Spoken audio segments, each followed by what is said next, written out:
Hello everyone, my name is Janelle Danico, and today I'm going to be discussing stress coping strategies. By definition, psychologists Lazarus and Folkman are both published psychologists that wrote a book in 1984 called Stress, Appraisal, and Coping.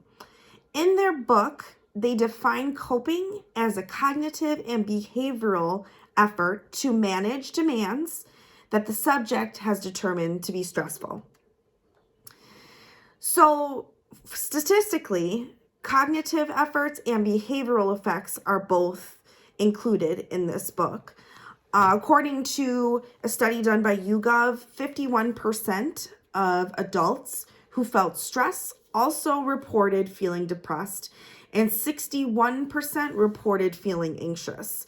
On the behavioral side, 46% reported overeating or unhealthy eating habits when coping with stress, and 29% of people reported that they started drinking. 16% reported starting to smoke or increase their smoking habits during stressful times as a coping mechanism.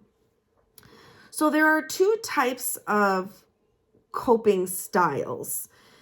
One is disengaged and the second is engaged. Now, when you hear the words, they sound just as they mean. So when someone is a disengaged style of coping, they're more passive in their way of coping. Their patterns are more palliative in reaction, and they tend to avoid what they are feeling and avoid their stressors. They tend to be more reclusive, which means they distance themselves from others or from the stressor itself. They push it away, emotionally, physically, even cognitively. When someone's an engaged type of coper, they confront the issue head on. They seek that social support, the guidance that they need to overcome their stressor. They tend to think more reassuring thoughts and have more of a problem-solving type of way to cope with their stress or stressors.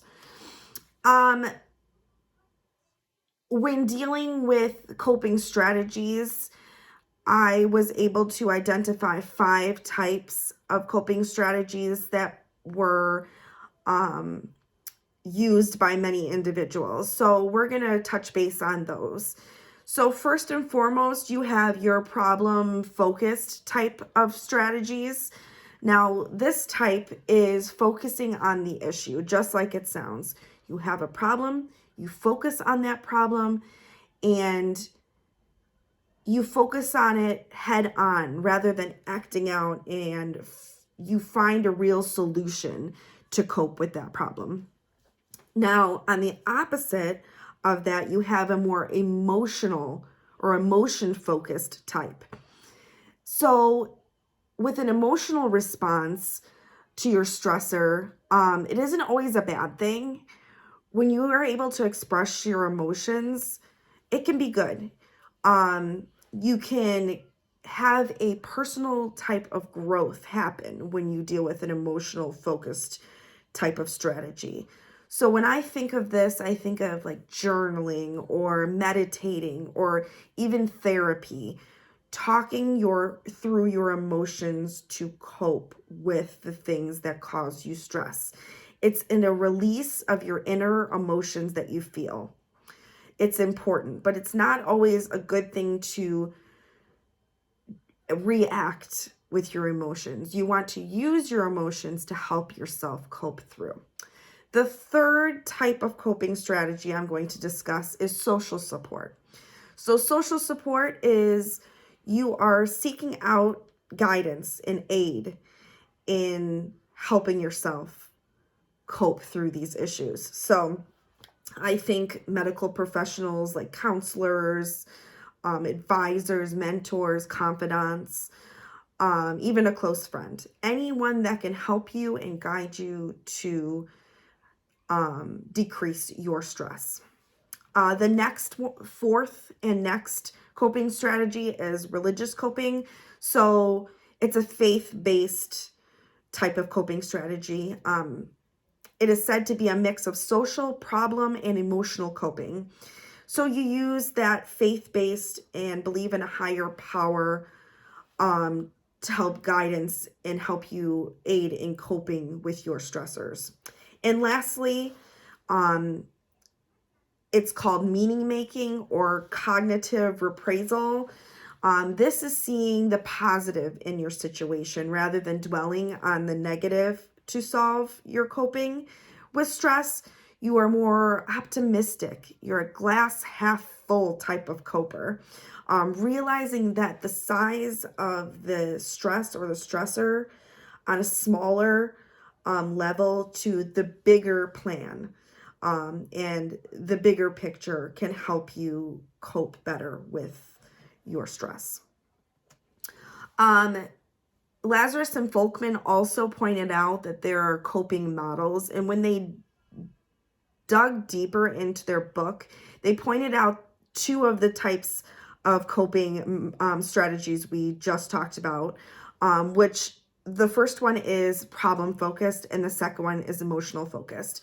So to dig a little bit deeper into those two strategies, problem focused, like we said, involves using your environmental resources to cope, such as seeking help from others, seeking help from people, a mentor, a close friend, a comfortable person that you feel can aid you in the right direction away from your stressor or help you identify and cope better. Whereas emotionally focused, it depends on certain things or emotions to get you through your struggle. So some turn to, like we discussed before, eating or drinking, smoking, or even outwards emotions like crying or isolating yourself, even anger or outbursts. So those are the two main coping models that Lazarus and Folkman theorized that coping can be divided into for the coping styles. Now, the benefits of using a coping strategy. Well, for one, it can reduce your stress or your stressors in life. It reduces both your cognitive and behavioral effects, how you think, how you react, how you feel. You are a more productive individual on an emotional and physical level. You're able to identify and move on to a better place in your life. You're more confident. You are more in control of how you feel and how you react, like we learned about with emotional intelligence. And you're more aware of your surroundings, of how you feel, and you're able to have more of a balance in your life.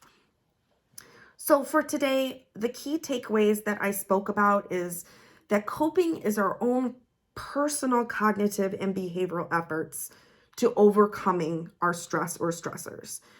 We understand what it means to be an engaged coper or a disengaged coper.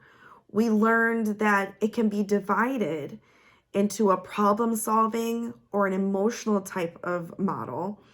We learned that through the 5 strategies, individuals can help identify what kind of coping style that's unique to your personality and use it to reduce your stress, reduce depression or anxiety.